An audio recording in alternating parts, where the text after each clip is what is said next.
Okie doke. This is the inauguration of doing these lectures by video so that we can spend time in class working on problems. And today's lecture is the second lecture on electricity.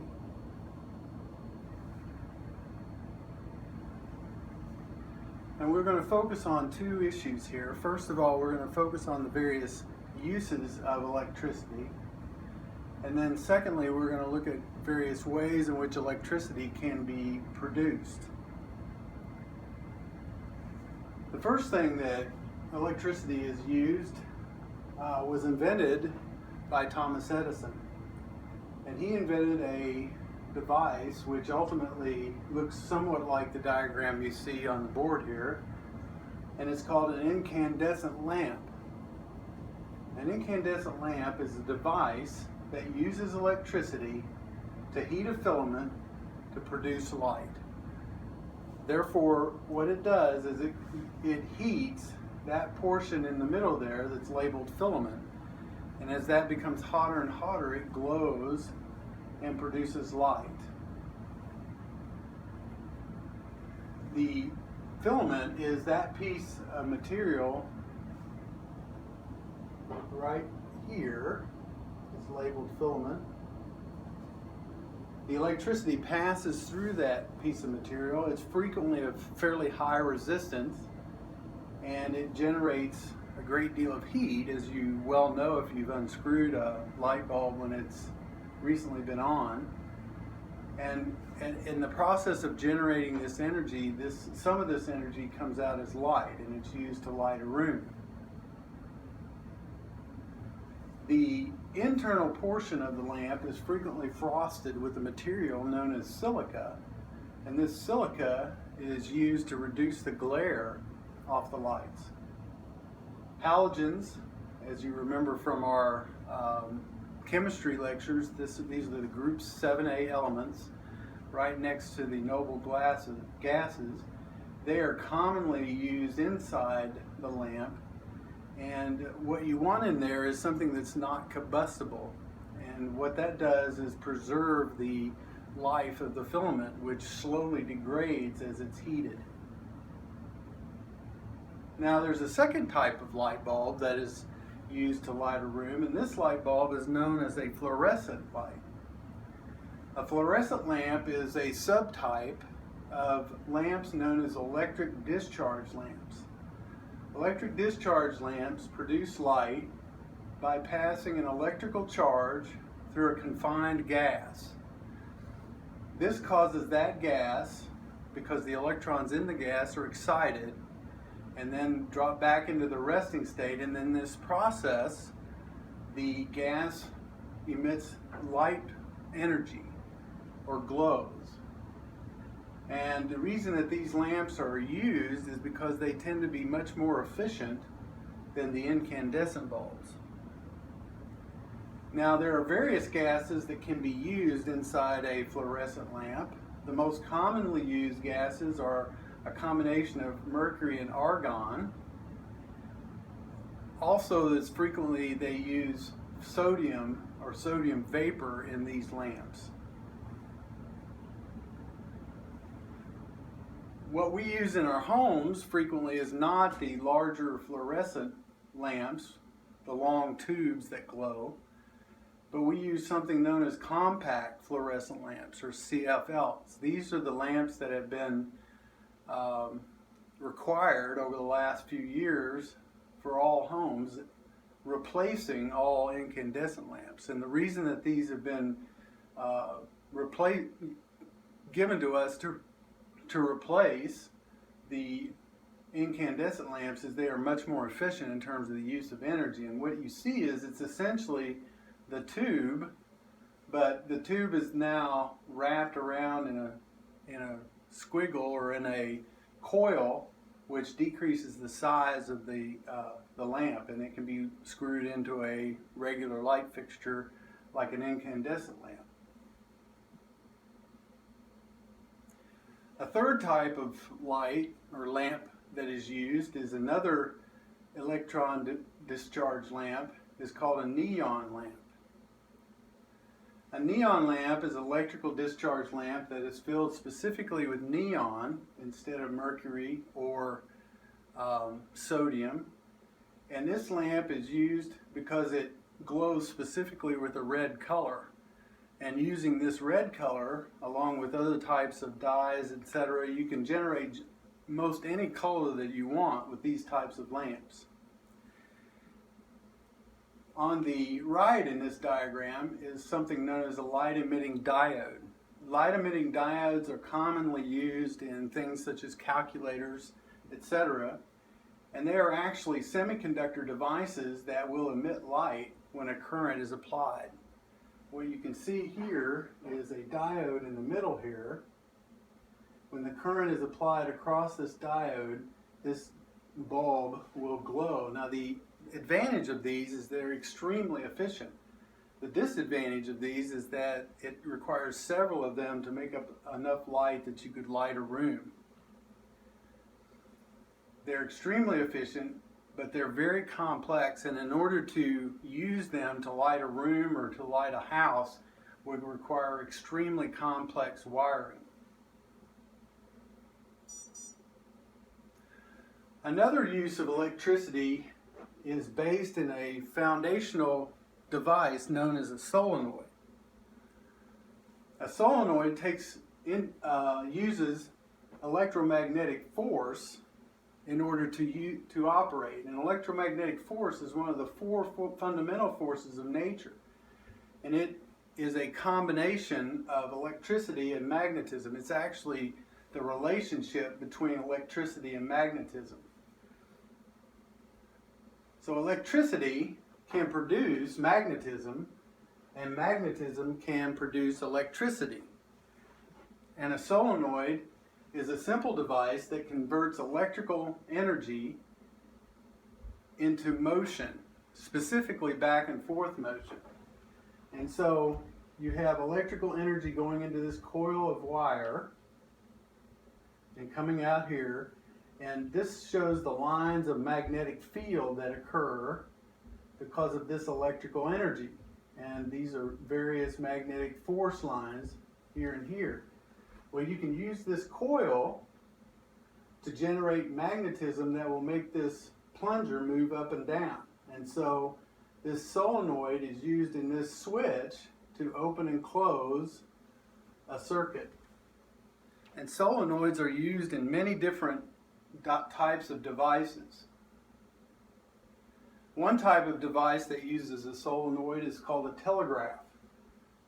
A telegraph is a device that has a key on one end and uses electromagnetic energy to communicate over long distances. And the way a telegraph works is you have an operator on this end, and he taps on this key right here, opening and closing this circuit. This sends electrical impulses through this wire, which can be miles long. It electrifies this solenoid, and you can see it's set up such a way that magnetically it will pull down this little device here and make a tapping sound. And the tapping sound is tapped out in what's known as Morse code.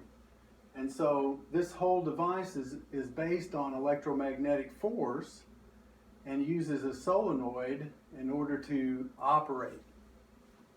Another device that uses electromagnetic energy, or an electromagnetic switch, is known as a relay. And you'll hear in movies and various other places that the relay was burnt out or the relay was destroyed or whatever.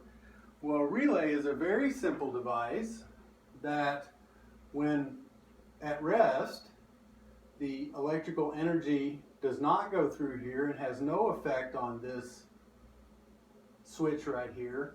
And then when it's energized or turned on, the relay electrifies this material right here, this coil, closes this switch and allows for energy to flow through this side of the relay.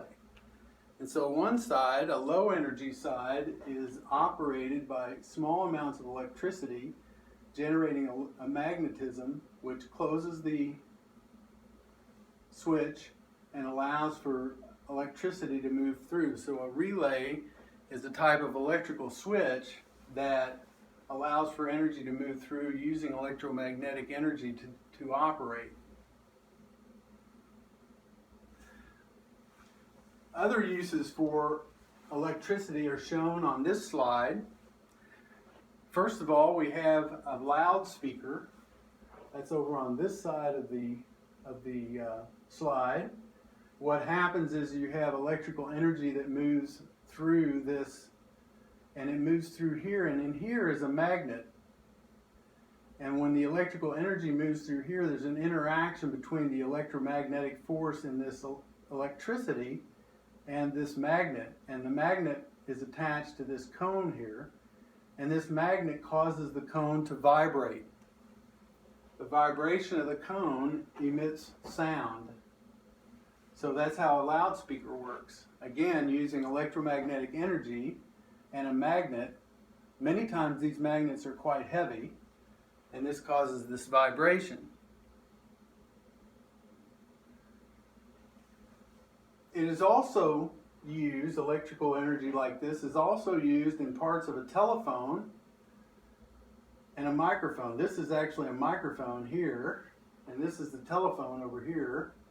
And what you can see is, again, there's a coil in here. When the sound comes in, it causes the coil to vibrate inside this magnet. This generates an electrical current that is sent to some receiver that interprets that current.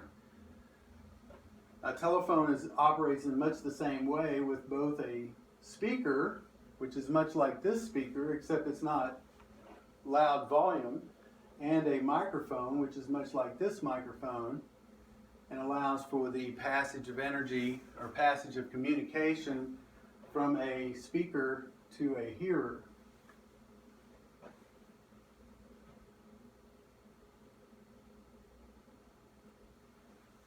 Another device that uses electricity is known as a motor or electric motor.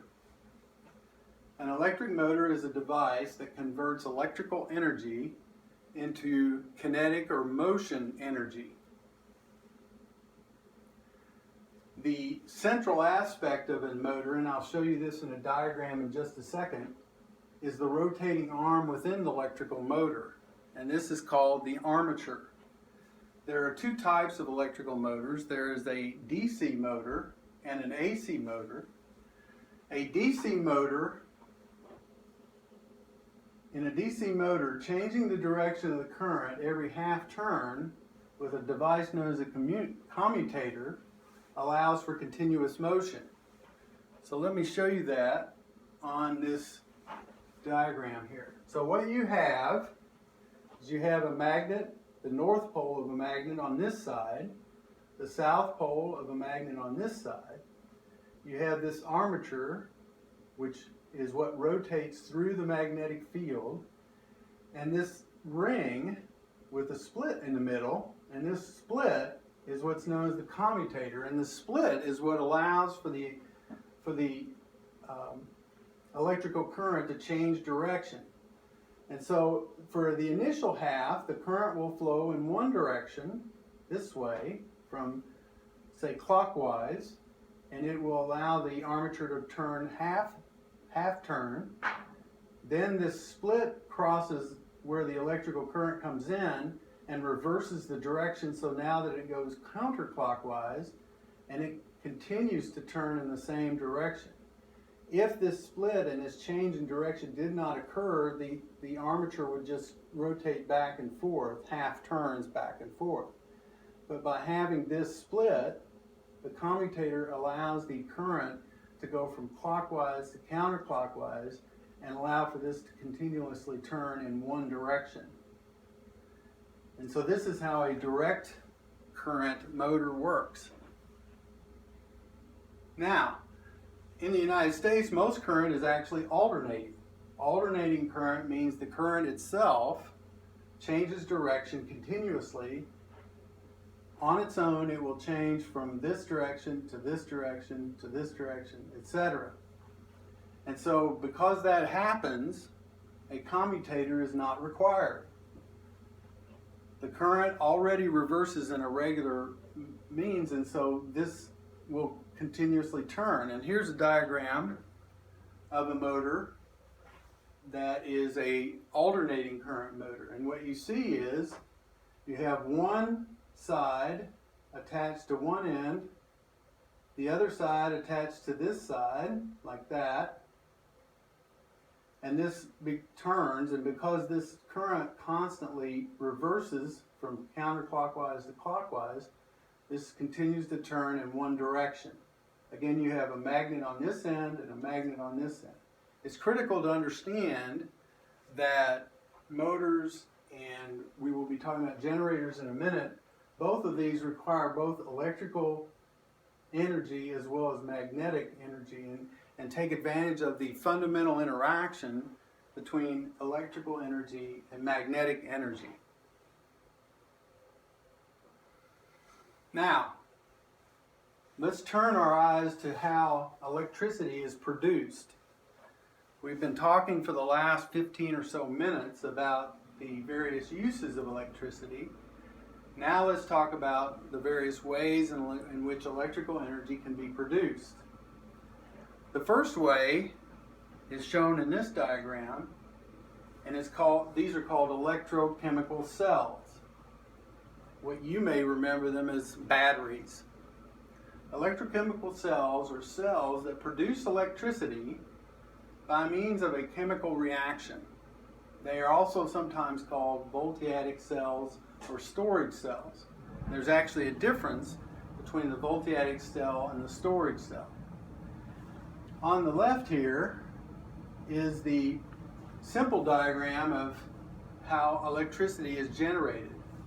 You generally have one side known as the anode, where oxidation occurs, and you may remember back in chemistry, oxidation is where electrons are lost. Electrons are lost and elements become ionized. So oxidation occurs on this side. This is the negative pole of the battery. On the other side is the cathode, the positive side of the battery, and reduction occurs there. And ions gain electrons on that side and therefore are reduced. There's a porous area here that allows for the transfer of electrons through this area, and then also the wire allows for completion of the circuit. Another way in which the circuit is completed is by the use of a salt bridge. It's a salt bridge because the ions allow for the transfer of electrical energy. So this is fundamentally how an electrochemical cell works.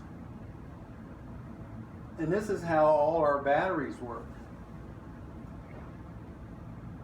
Now batteries, as you well know, some devices take one battery, some devices take two batteries, some devices take four batteries, etc. And there are two different ways in which batteries can be aligned. Batteries that are lined up in series, which last week we talked about series, and what that means is that they're consecutive, one right after the other. When you line up your cells in series, what you're doing is increasing the voltage. Remember, the voltage is additive in a series circuit. When the cells are lined up in parallel or arranged in parallel, this increases the current. Again, you remember when a circuit is in parallel, the current is additive, the voltage remains constant. And here's a couple batteries that are lined up in series. You can see they're lined up this way. Here's another set that is lined up in series like this. And all of these arrangements are such that you would add the voltage together. So for example, if this is a 1.5 volt battery, then this total would be 6 volts. If this is a 1.5 volt battery, this total would be 3 volts. And some devices require more voltage than a single battery can produce. Now these are arrangements that this pack of batteries is in series, this pack of batteries in series, but then these two packs are lined up in parallel. And so you have 6 volts here, 6 volts here, you have 1 amp here, 1 amp here, so the total is 6 volts, and 2 amps. Remember, between two parallel, the voltage remains the same, so it's not 12 volts, but only 6 volts, but then the amperage is additive in that regard. So this is how batteries are used. Voltaic cells, the term voltaic cell means a cell that is used once and then disposed of. A storage cell, on the other hand, can be recharged over and over and over again.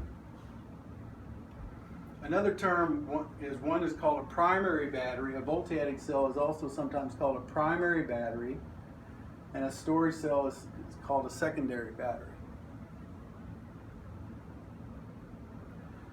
Another way in which electricity can be produced is in a process known as electromagnetic induction. This is not to be confused with electrostatic induction. Electromagnetic induction is the fact that magnetism, or a magnetic field, can convert, if the magnetic field is in motion or if the conductor is in motion, it can convert that mechanical motion into an electrical current.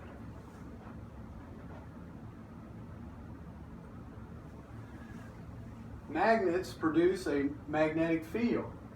When a conductor moves through or cuts through that magnetic field, the electric current is produced in that conductor. So here's an example. It was first shown by Michael Faraday. And what he showed was he took a coil of wire, and this is a detector of electricity, and he either moved the coil this way or moved the magnet this way. Either way, when you did this motion and the magnetic field cut through this conductor, this needle deflected because there was a current produced. A generator is simply a device that uses electromagnetic induction to produce electricity. It is a device that converts mechanical energy into electrical energy. Remember, when we talked about a motor, we talked about a device that converts electrical energy into mechanical energy. A generator is the reverse. You're using a device that will convert mechanical energy or kinetic energy into electrical energy. And here's an example of a generator. Here's a person cranking a crank. This is the source of the kinetic energy. This rotates this armature, if you will, through the magnetic field, and you have this production of current. And again, because this is a direct generator, a direct current generator, you have this commutator that reverses the direction of the current every half turn, so that you have a continuous current. If you did not have this commutator here, the current would flow in one direction half turn and then the other direction half turn, and it would be ineffective.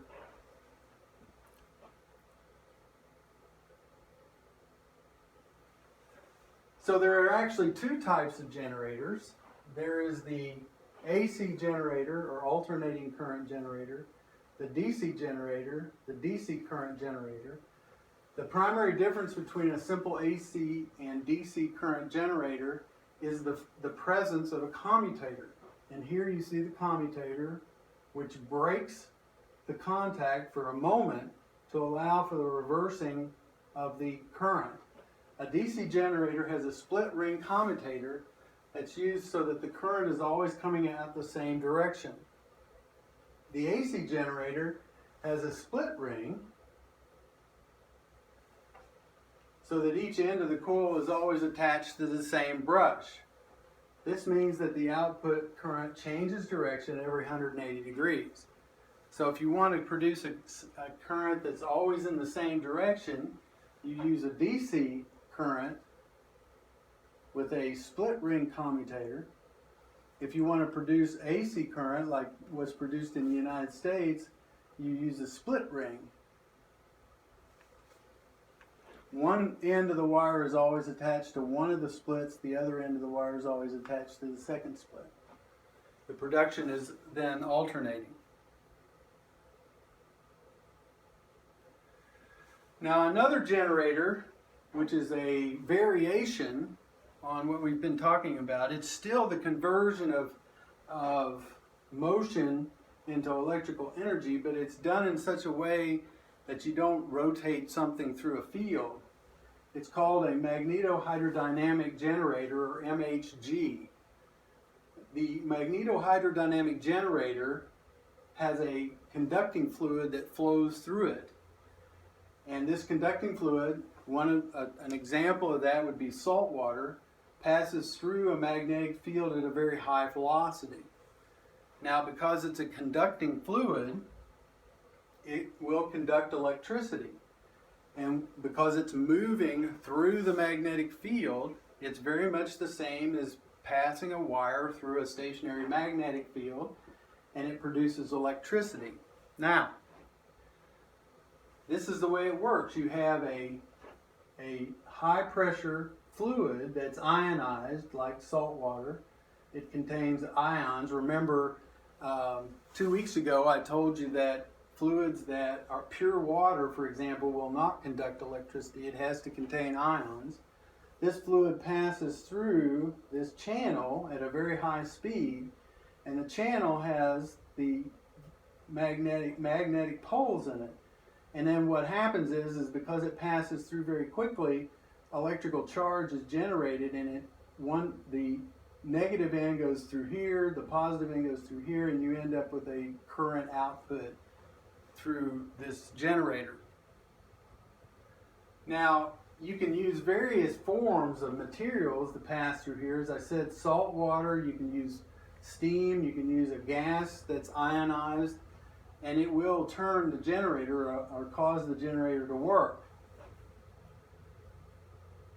So, let's summarize the various sources of electricity. One source of electricity is light. Light can strike certain types of materials and produce what is known as the photoelectric effect. The photoelectric effect is the production of electricity by light energy. And these cells, and you may have seen them on the top of some houses, they're called photovoltaic cells. They take the energy of light, or sunlight, solar cells, and they produce electricity from those cells. The second is friction. 2 weeks ago, we talked about the production of static electricity by rubbing various objects and producing electricity that way. Voltaic cells, the electrochemical effect is the use of a chemical reaction to produce electrical energy. Electromagnetic induction, that's how most generators work, is through the use of an electromagnetic induction. This is the production of electricity by moving conducting material through a magnetic field. There's a type of electrical production that we haven't talked about that's called piezoelectricity. There are certain materials that if you deform them, that is, strike them or cause them to change shape, they will actually produce electricity as part of their deformation. This is a fairly uncommon form of production of electricity. And then lastly, you can use heat to produce electricity. If you have two dissimilar objects, and there are only certain types of materials that this will work with, if you heat them, this produces a flow of electricity. This is called a thermoelectric effect, or thermoelectricity. Now, I'm going to finish up today talking about something known as a transducer. It turns out that electrical energy is lost when it is transferred from one place to another.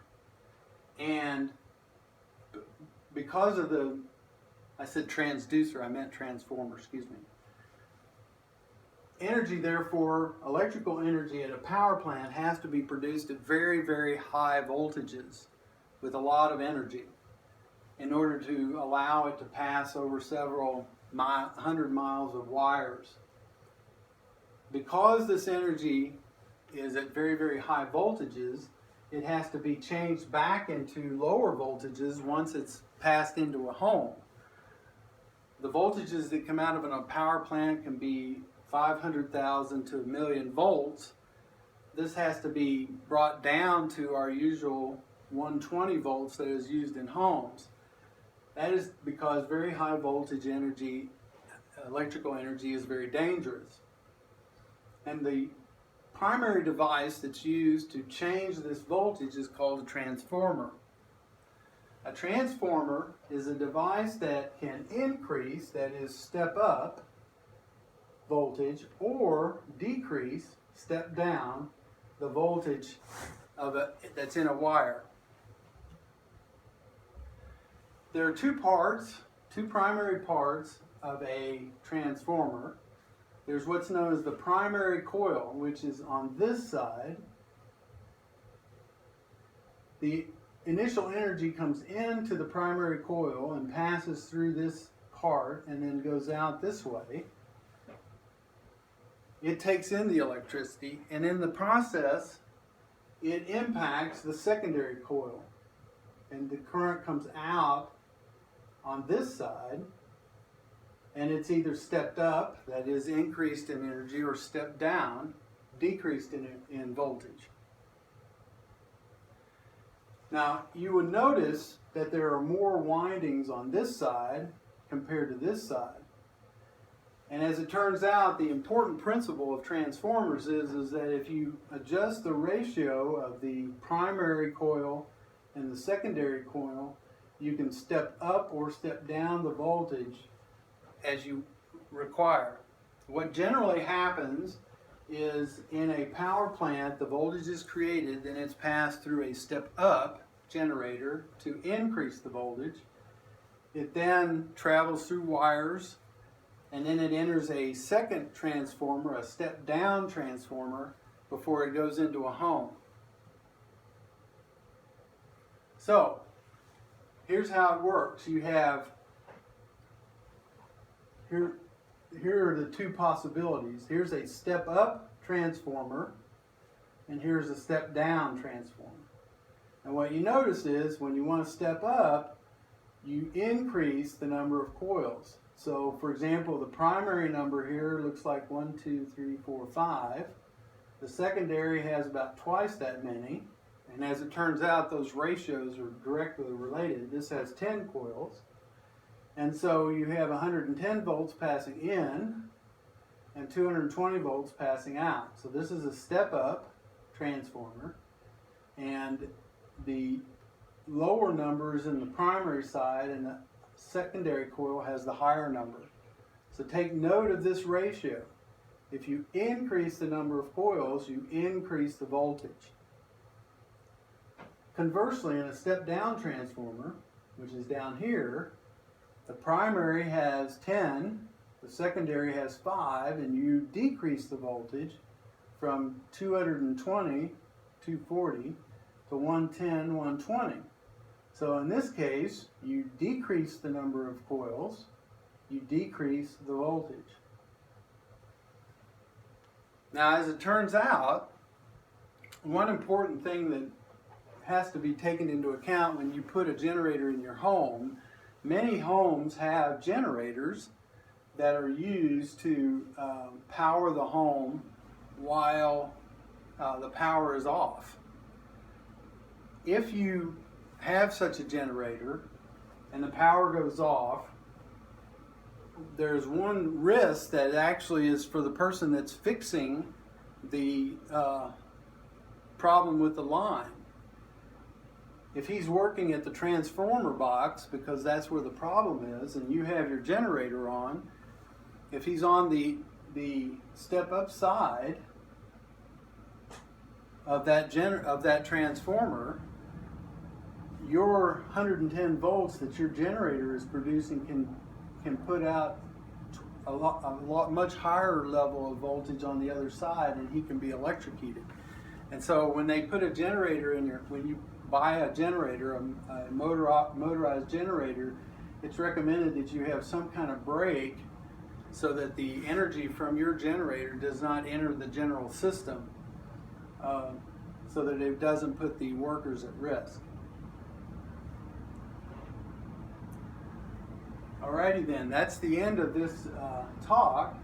When you come into class, you can ask questions and we can go over some of these principles, and we can talk about the things that you may or may not have understood as we went through this. Thank you very much.